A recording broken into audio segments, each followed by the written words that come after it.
시간 동안 창세기로부터 시작해서 여호수아서까지 성경의 맥을 짚어가며 그곳에 나타난 하나님의 언약에 관한 말씀을 묵상해 왔습니다. 약속의 땅인 가나안 땅의 정복을 통해서 하나님께서 약속하신 언약의 성취가 완성이 되었기 때문에 구약의 언약의 매듭을 여호수아 마지막 장 세겜의 언약을 통해서 마쳤습니다.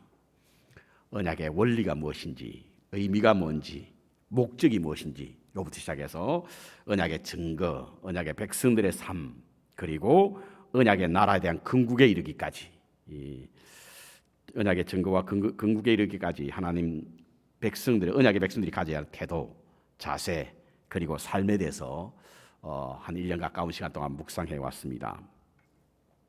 우리가 하나님을 믿는 것은 하나님과의 맺은 언약의 약속, 그 약속이 우리의 믿음의 근거가 됩니다.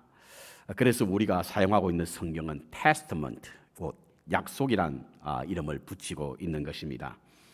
지금 우리 교회 공동체는요, 주님이 오실 것을 약속하신 그 약속을 기다리고 있는 공동체지 않습니까? 그래서 약속은 우리 신앙에 매우 중요한 그런 가치가 있습니다. 약속은 지금 당장 이루어지는 것이 아니라 미래에 일어날 일에 관하여 말하고 있는 것이므로 이 약속을 믿고 신뢰해야 하며 의지해야 합니다. 그래서 우리는 하나님과 올바른 관계가 필요한 것이죠. 오늘부터 계속해서 신약에 나타난 언약에 관한 말씀을 이어가도록 할 텐데요. 흔히 구약에서 나타난 하나님과의 맺은 언약을 옛 언약이라고 말합니다. 이는 바로 오늘 본문의 예레미야서에서 나오는 말씀과 누가복음서에 나오는 새 언약이라고 하는 말을 대칭해서 사용하기 때문에 아마 옛 언약이라 이렇게 말하고 있는데요. 저는 옛 언약이란 표현보다 첫 언약이란 말이 오히려 더 낫지 않을까라고 하는 생각을 해봅니다. 왜냐하면 새 언약은 첫 언약의 바탕 위에 세운 언약이기 때문에 그렇습니다. 흔히들 신약의 열매는 구약의 뿌리와 줄기가 없이는 맺을 수 없다라고 말을 합니다. 신약은 구약에 숨겨져 있고 구약은 신약 속에 제시되어 있기 때문에 그렇습니다. 바꾸어 말하면 신약은 구약 속에 약속되어 있고 구약은 신약 속에 설명되어져 있기 때문에 신약과 구약은 떼려야 뗄 수 없는 부분입니다. 그래서 서로 떼어서 설명할 길이 없기 때문에 구약에 있는 약속을 옛 언약이라고 하는 표현보다는 첫 언약이라고 하는 것이 맞다라는 생각을 해보고요. 구약과 신약을 이렇게 비교해 보면 제사 제도는 똑같습니다. 단지 제물만 바뀌었을 뿐입니다. 그렇기 때문에 일치가 된다라고 하는 사실을 우리가 알게 된다고 한다면 바로 이 구약에 있는 그동안 우리가 묵상해왔던 첫 번째 언약, 이것도 결코 소홀히 할 수 없는 부분입니다. 다음 주부터 묵상하게 될 히브리서를 통해서 계속해서 이제 묵상하다 보면 그 새 언약의 기본과 그 정신이 구약의 언약과 다르지 않다라고 하는 사실을 알게 될 것입니다. 그럼에도 불구하고 왜 그럼 신약에 나와서 새 언약이 필요했을까? 이것이 우리에게 던져지는 질문입니다. 왜 우리에게는 새 언약이 필요했던 것일까? 옛 언약, 그 첫 번째 언약이 문제가 있었던 것은 아닙니다. 왜냐하면 하나님이 하시는 일이니까 결코 그럴 수 없지 않습니까? 그런데 문제는 새 언약이 필요했던 이유는 바로 그 언약을 지키지 않았기 때문에 그랬습니다. 예레미야서 오늘 본문 32절에 보면 새 언약을 예언했던 이유가 이스라엘 백성들이 곧 하나님의 언약을 파하였기 때문이다 라고 말씀하고 있습니다. 그러니까 새 언약이 필요했던 새로운 언약이 필요했던 이유는 첫 번째 언약을 이스라엘 백성들이 파하였기 때문에 새로운 언약이 필요했다라고 하는 말씀인 것입니다. 그래서 새로운 언약도 첫 번째 언약과 그 목적은 똑같습니다. 오늘 33절에 나는 그들의 하나님이 되고 그들은 내 백성이 될 것이, 이것이 기본적인 골격이거든요. 언약의 기본적인 뿌리입니다. 그 내용이 바로 그거예요. 우리가 하나님과의 맺은 언약은 무엇이냐면 우리는 하나님의 백성이 되고 하나님은 우리 하나님이 될 것이다, 이겁니다. 이것은 새 언약도 마찬가지라고 하는 사실인 것이죠. 하나님과 모세 그리고 이스라엘 백성들이 세웠던 시내산의 언약, 그 언약의 목적은 동일하지만 그 방법은 달리하겠다, 이것이 바로 새 언약이 우리에게 소개해주고 있는 말씀인 것입니다. 사실은 이스라엘 백성들이 세겜의 언약을 통해서 하나님이 약속을 이루셨잖아요. 그런데 그것을 지키지 못했단 말입니다. 그러니까 여호수아서 마지막 장에 나오는 세겜의 언약 이후에 사사시대에 와서는 하나님의 언약이 사라져버렸습니다. 자기의 소견에 옳은 대로 하다 보니까 350년의 사사시대는 그야말로 이스라엘의 흑역사였습니다. 어둠의 역사였어요. 그것은 바로 그들이 하나님의 언약을 폐하였기 때문이고, 그로 인해서 멸망을 당했고, 이스라엘의 최후를 목격한 예레미야는 이제는 하나님의 새로운 언약, 이것이 필요하겠다라는 생각을 갖고 있었기 때문에 오늘 본문 말씀에 이스라엘 백성들이 회복과 함께 그들이 새로운 언약, 약속을 세워야 한다. 이것이 바로 오늘 예레미야서에 있는 내용의 말씀입니다. 제가 새벽 기도 시간에도 말씀드렸지만 이스라엘 백성들에게 있어서 선택된 백성이라고 하는 세 가지 증거는요, 땅, 그리고 율법, 그리고 성전입니다. 땅은 바벨론을 뺏겼죠. 성전은 무너졌지 않습니까? 율법은 있으나마나한 존재였어요. 그러다 보니까 이스라엘 백성들의 정체성이 사라졌습니다. 이것이 소위 말하는 언약을 잃어버렸다는 거예요. 파했다는 겁니다. 이와 같은 모습을 보고 예레미야는, 첫 번째 우리가 읽었던 예레미야는 하나님께서 새로운 언약을 세우게 될 것이다. 이것은 바로 이스라엘 땅의 회복과 함께 하나님의 새로운 언약이 세워지게 될 것을 말하고 있는 것입니다. 그렇다면 새 언약은 어떻게 세우겠다는 것인가? 첫 번째로는 33절에 보니까 하나님의 법을 마음에 두는 약속이다, 이렇게 말하고 있습니다. 새로운 언약은 하나님의 법을 마음에 두는 것이라는 거예요. 첫 번째 언약은 뭡니까?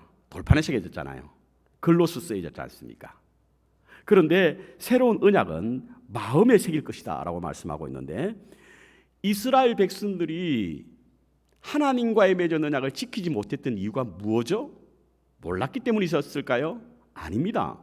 그들은 율법을 그야말로 태어나면서부터 들었고 배웠고 익혔기 때문에 그야말로 줄줄줄줄 외웠을 거예요. 그럼에도 불구하고 약속을 지키지 못했던 그 이유가 무엇이었을까? 이사야의 말에 빌리면 이런 말이 있습니다. 내 백성이 입술로는 나를 공경하되 마음은 내게서 떠났다, 이겁니다. 입술로는 하나님의 말씀을 잘 지키겠다고 하지만 그 마음에서 떠났기 때문에 하나님께서 새로운 언약을 세울 때는 마음에 새기겠다는 거예요. 마음에. 여러분, 마음은 무엇입니까?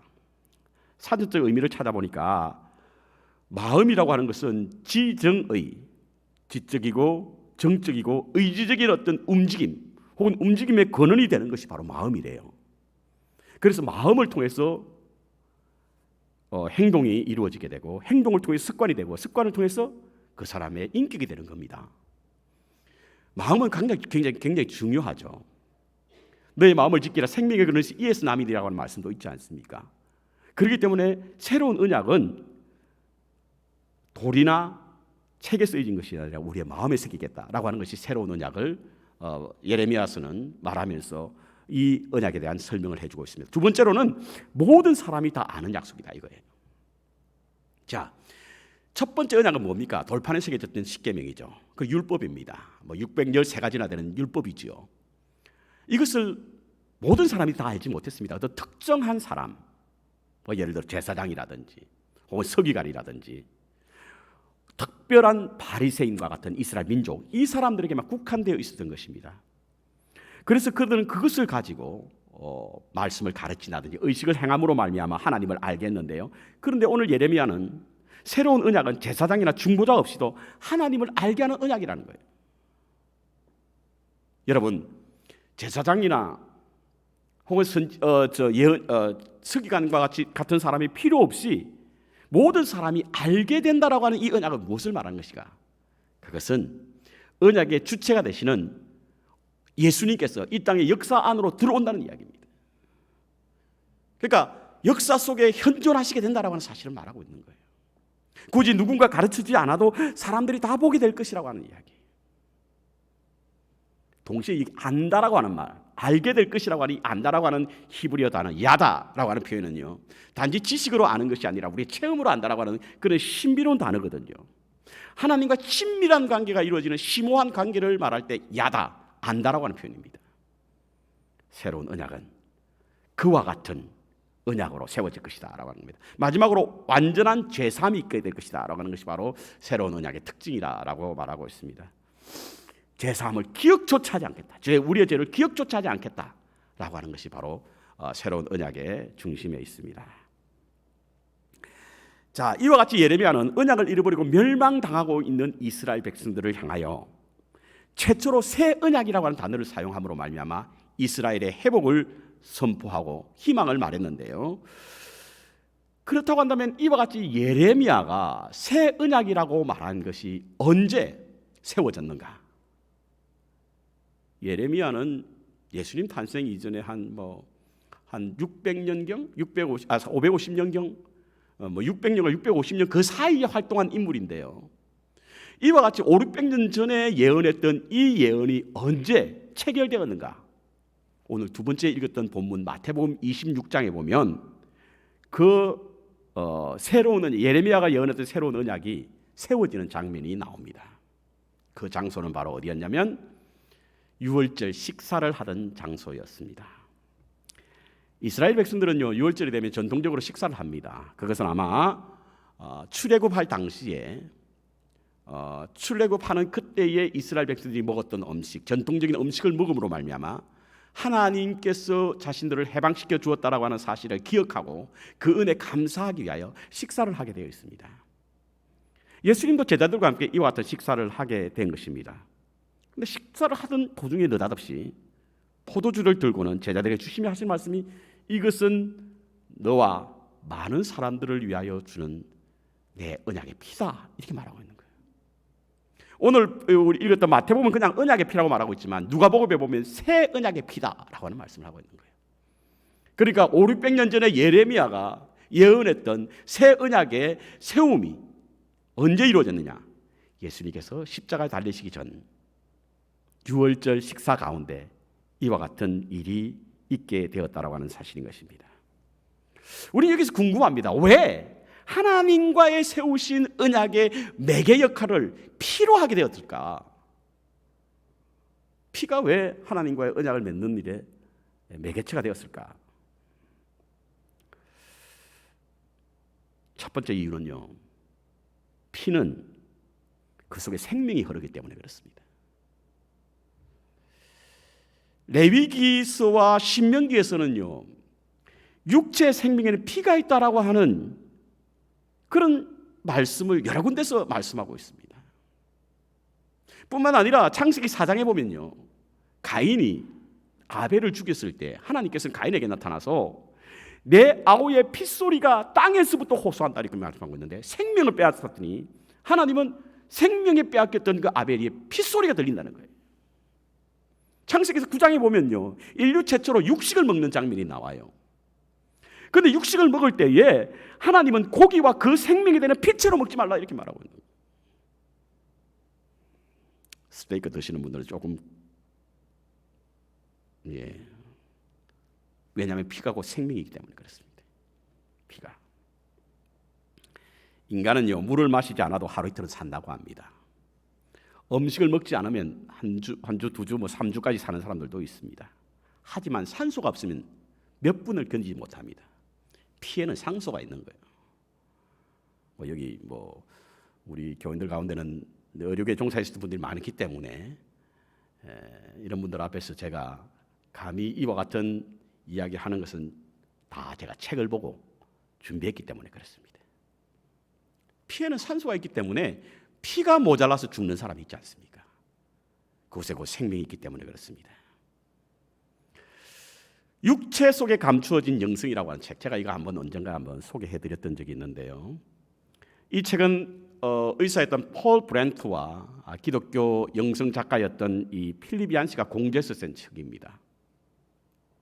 이 책의 내용, 우리 몸 안에는 하나님의 흔적이 있다, 이미지가 있다라고 하는 내용을 그의 의사의 경험을 통해서 설명하고 있는데요. 이 폴 브렌트라고 하는 이 의사는 인도 의료 선교사의 가정에서 태어났습니다. 어릴 적부터 인도로 가서 아버지의 사역을 도와가면서 자랐습니다. 인도에 가서 의료 선교사로 사역한다는 것이 매우 열악하지 않습니까? 그래서 좋지 않은 환경 속에서 사람들을 치료하는 그 장면을 어릴 적부터 본 겁니다. 때로는 환자의 붕대를 잡고 있기도 하고, 때로는 피와 고름 이런 것을 짜내는 일에 아버지를 돕기도 하고, 이렇게 자라온 거예요. 그러니까 어릴 적부터 그런 환경에서 자라나다 보니까 이 피와 고름에 대한 혐오감을 가지고 있었다는 거예요. 자기는 절대로 의사가 되지 않겠다. 우리말로 좀 과장된 표현, 죽어도 되지 않겠다. 이런 결심으로 자랐다고 합니다. 아버지가 인도의 향토병으로 세상을 떠나고 난 이후에 그의 어머님이 그를 계속해서 아버지의 유언을 따라 아버지의 유업을 쫓아 선교사로 나가기 위해서 의사가 되어야 된다라고 하는 것을 강조했지만 절대로 되지 않겠다는 각오를 했다는 거예요. 건축사가 되고 싶습니다. 이런 이야기를 했다고 하는데, 결국에는 어머니의 끈질긴 설득으로 말미암아 시골의 어느 작은 병원에서 의학 공부를 하게 되었는데, 그때 그는 의사가 되기로 결심하는 결정적 계기를 맞이하게 되었다는 겁니다. 언제였냐면 어느 날 병원에 실려온 한 10대 소녀가 있었어요. 어떤 일이 벌어졌는지 모르겠지만 그 소녀가 그 병원에 들어왔을 때는 이미 얼굴이 창백하고 온몸이 식어져 있었다는 거예요. 입술은 파랬고 핏기는 사라졌고 맥박은 희미하게 들리지 않을 만큼 그렇게 미세한 그런 소리만 들을 수 있었고 숨은 쉬지 않는 것처럼 보였기 때문에 분명 이 아이는 죽었을 것이라 생각한 거예요. 죽었다고 생각한 겁니다. 의사가 와서 청진기를 가슴에 대더니, 그런데 청진기를 가슴에 대기 위해서 가슴을 열어봤더니 그쪽에 있는 젖꼭지도 이제 완전히 그 핏기를 사라졌어. 죽었다고 생각한 겁니다. 그리고 난 후에 의사가 청진기를 대고는 그 의사가 떠나면서 간호사에게 혈액병을 꽂아서 정맥주사를 놓게 된 겁니다. 그리고는 이 폴 브렌트 이 의사에게, 나중에 의사가 된 이분에게 이 병실에서 떠나지 말고 이 아이를 잘 관찰하라고, 그러고 떠난 거예요. 폴 브렌트는 아니 죽은 아이에게 무슨 이와 같은 정맥주사가 필요할까 생각을 했다는 거예요. 근데 시간이 좀 지나니까 자기 손에 아이의 맥박이 움직여지는 느낌을 받았다는 겁니다. 처음에는 자기 맥박의 소리인 줄 알고 손을 떼어봤는데 시간이 점점 지나면 지날수록 그 소리가 점점 커지더라는 거예요. 그러면서 또 좀 시간이 지나니까 눈꺼풀이 막 흔들리더라 합니다. 그리고 그 후에 눈을 뜨더라는 거예요. 자기를 쳐다보더라는 겁니다. 그러면서 물 좀 주세요 그러더라는 거예요. 기절할 뻔했다고 합니다. 피가 생명이라는 사실을 그때 알게 되었다는 겁니다. 그 이후로 그렇게 혐오스럽게 보이던 피가 그 피 속에 신비함을 경험하게 되었고, 하나님의 말씀 속에 피가 곧 생명이라고 하는 그 사실을 깨닫게 됨으로 말미암아 그는 의사가 되어서 생명을 구하는 일에 쓰임받게 되었다라고 하는 것이 바로 육체 속에 감춰진 영성이라는 책에 소개되고 있습니다. 예수님은 포도주를 제자들에게 주시며 이것은 새 언약의 피라라고 말씀하고 있는데, 이것은 단지 우리가 생명을 예시하는 것이 아니라 생명 그 자체를 주기 위한 거예요. 생명 자체를 주기 위하여 이것은 나의 피라고 이야기한 겁니다. 그래서 하나님과 우리와의 맺은 언약, 새로운 언약의 매개가 바로 피라고 하는 사실입니다. 피. 우리에게 생명을 주시기 위해 언약을 맺으시는 하나님께서 그 아들의 피를 통하여 그 생명이 우리 안에 들어오게 하기 위하여 피로 언약을 맺게 되었다라고 하는 사실입니다. 두 번째로 피에는 용서의 능력이 있기 때문에 그렇습니다. 피를 언약의 수단, 언약의 매개로 사용한 이유는 바로 피에는 용서의 능력이 있기 때문에 그렇습니다. 오늘 두 번째 읽었던 마태복음 26장 28절에 보면요, 예수님께서 제자들에게 포도를 주시며 이것은 죄 사함을 얻게 하려고 많은 사람을 위하여 흘리는 나의 새 언약의 피다. 누구를 위해서? 죄 사함을 얻게 하기 위해서. 언약의 피는 죄 사함을 얻게 하려고 우리를 깨끗게 하는 피기에 하나님께서는 예수 그리스도의 언약의 피를 통하여 언약을 맺게 되었다라고 하는 것입니다. 혈액 혹은 피에는요, 우리의 몸을 깨끗게 하는 역할이 있다며요. 제가 찾아봤습니다. 우리 세포의 신진대사에 의해서 발생하는 여러 이산화탄소, 노폐물 이런 것을 해소해서 운반하는 것과 같은 그런 역할을 하는 것이 바로 이 체액이라고 합니다. 그래서 끊임없이 활동해서 우리 세포 속의 대사물질, 그런 대사물질들은 세포 속에 축적되어 있는 그것을 막아주는, 그러니까 우리의 피를 깨끗게 하는, 우리의 몸을 깨끗게 하는 그런 역할을 하는 것이 피라고 합니다. 성경에는요, 피로 씻어 성결케 한다는 내용의 말씀을 어렵지 않게 찾을 수 있습니다. 제사장들은요, 대속일에 사람들의 죄를 씻기 위해서 대속의 제물로 삼은 번제물의 피를 번제단에 뿌리지 않습니까? 죄를 씻기 위해서 하는 거거든요. 레위기서 14장에 보면 제사장은요, 깨끗게 하는 피를 피부병이 걸린 사람 혹은 곰팡이가 있는 곳에 뿌려 그것을 깨끗게 한다고 합니다. 요한계시록에 보십시오. 어린 양의 피에 옷을 씻어 희게 한 사람은 심판에서 제외될 것을 말하고 있습니다. 이는 피는 죄를 씻어 정결케 하는 능력이 있기 때문에 바로 피로서 언약을 맺게 된 것입니다.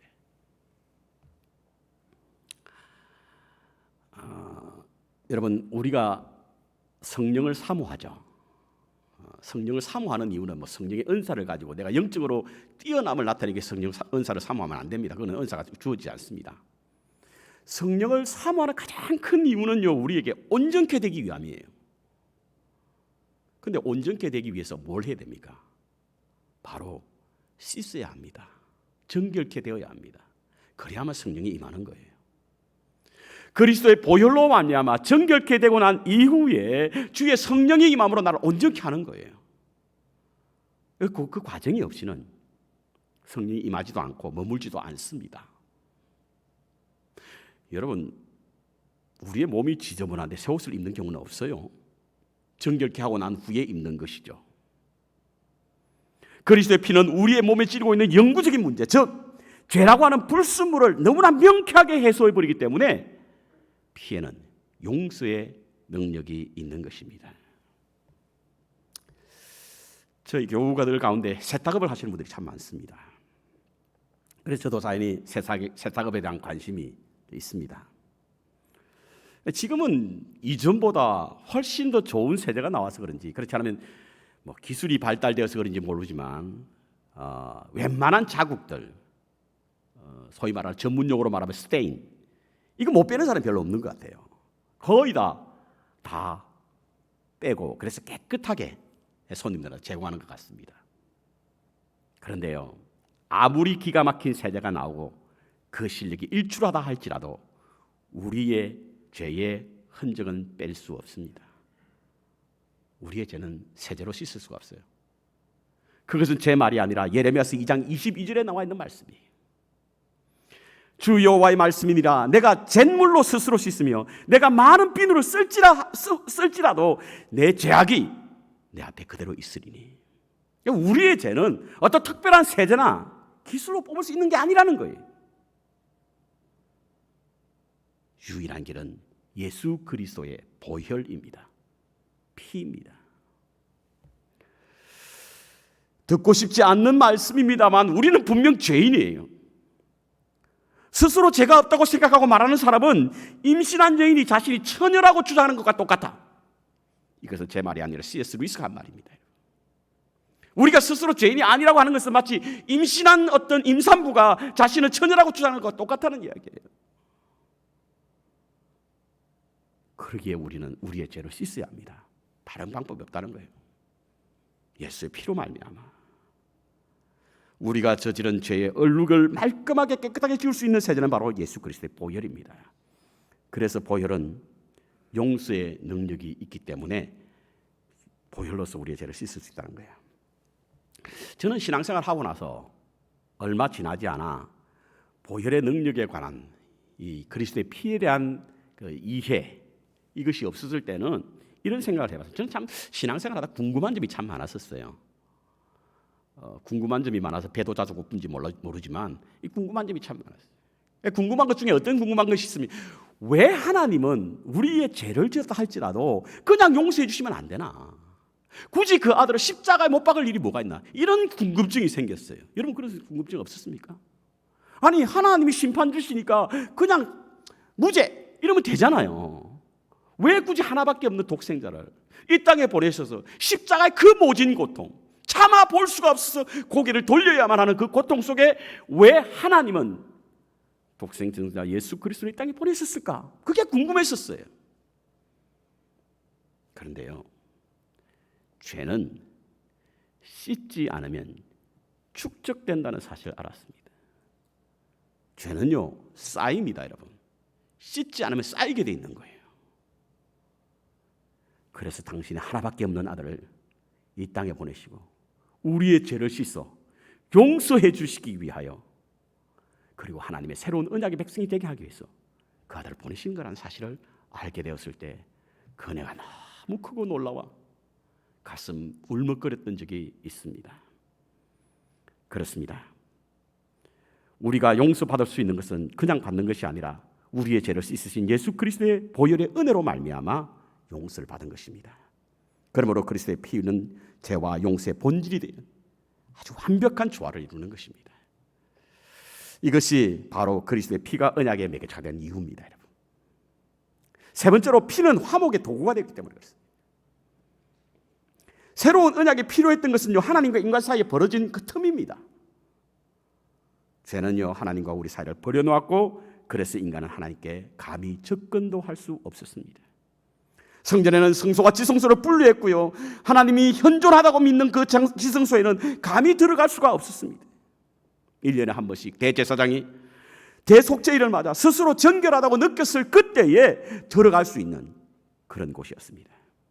그래서 성소와 지성소 사이에는 휘장이 있었잖아요. 근데 그 휘장을 갈라놓았습니다. 언제? 예수님께 십자가 달리셨을 때.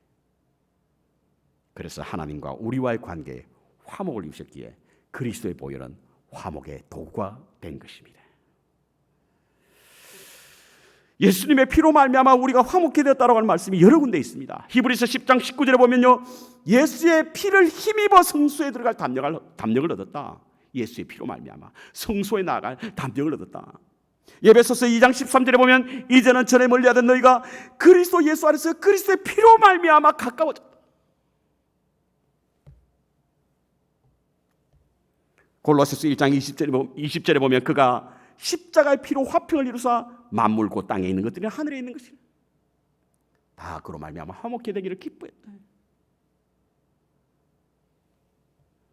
하나님은 우리보다 우리와 함께 더 화목하기를 원하십니다.